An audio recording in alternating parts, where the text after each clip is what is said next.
Perussuomalaisten erot muun muassa kokoomukseen, joka haluaa leikata pienituloisten etuuksista. Se ei meille käy. Suurin osa kuitenkin valtion menoistahan on sosiaaliturvaa, koulutusta ja sote-alaa. Ja siitä te ette kuitenkaan halua leikata. Että millaisista, siis kun on puhuttu siitä, että VM haluaa tulevalle vaalikaudelle 6 miljardin leikkaukset, niin onko se sama, mitä tekin tavoittelette?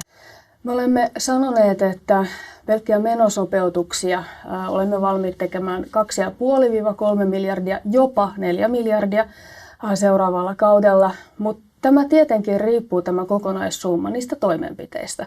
Se, että luetellaan miljardisummia ikään kuin kilpaillaan näillä, niin ei se ole mikään poliittinen argumentti, eikä se kerro mitään niistä yksityiskohdista. Esimerkiksi se, mistä aiotaan leikata.